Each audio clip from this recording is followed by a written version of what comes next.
Okay, we're going to be doing Unit 3, Solubility Equilibrium, and the first thing we need to do is talk about a few definition words. So the first one is electrolyte. Electrolyte is a substance that dissolves in a solution to create a solution that conducts electricity. So ions, you need to have ions in order for a solution to conduct electricity. So an electrolyte is any type of solution that makes a solution containing ions.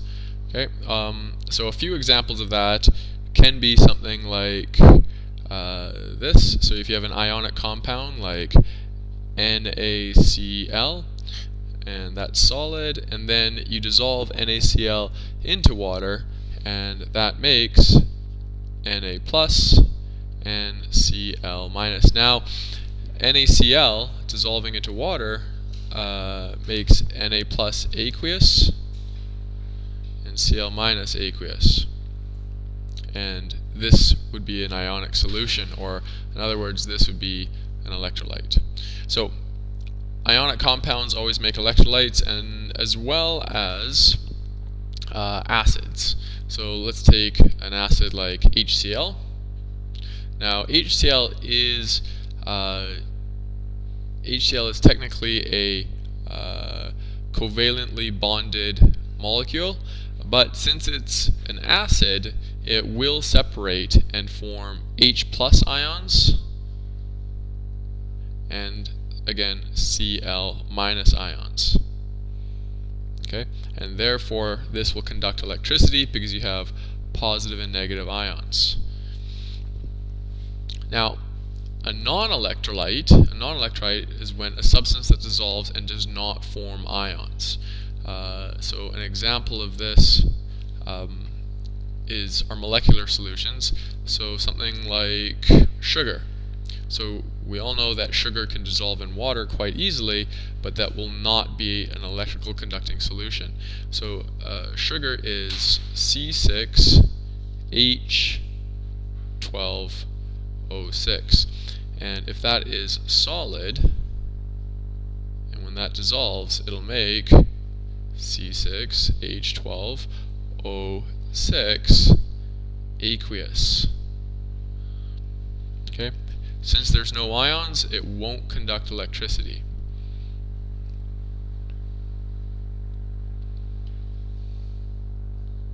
Now, a few more vocab words. The next one here is solubility, and solubility just means the maximum amount of a solute that can dissolve in a given amount of solvent at a specific temperature. So solubility is a number. Okay, it is a number of grams or moles of a substance, of a species, that can dissolve into a solution. Now, solubility also can relate to how it can also be called the equilibrium concentration. So what concentration of a certain substance will be made at a given. A saturated solution is a solution that has the maximum amount of solute. In other words, a saturated solution is when an equilibrium is present. So say if we had something like this. We had a beaker full of some type of solid. Okay, and this beaker was filled with water.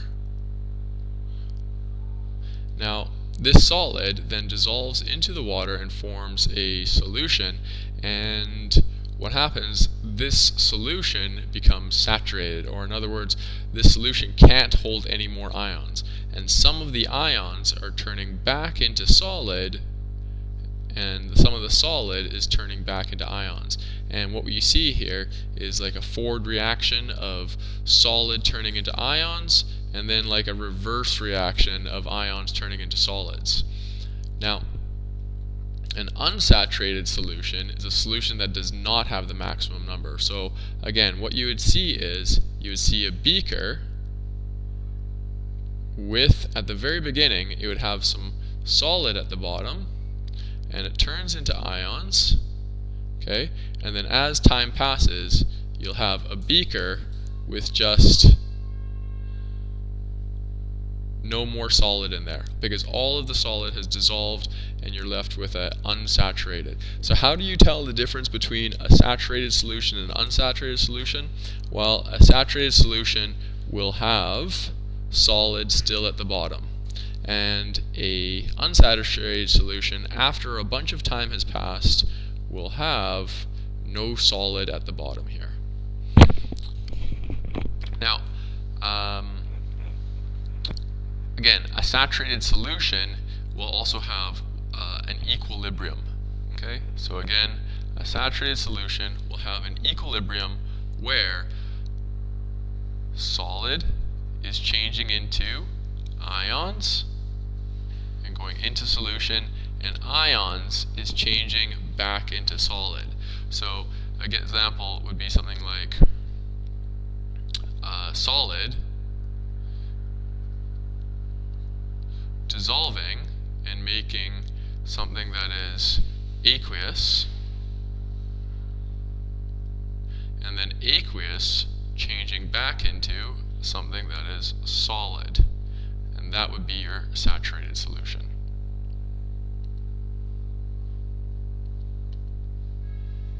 Now, 3 more vocabulary words. So a dissolving reaction, again, is when a solid is turning into something that is aqueous. So again, let's say we have something easy, NaCl, solid, and the dissolving reaction would be NaCl turning into Na plus Cl minus.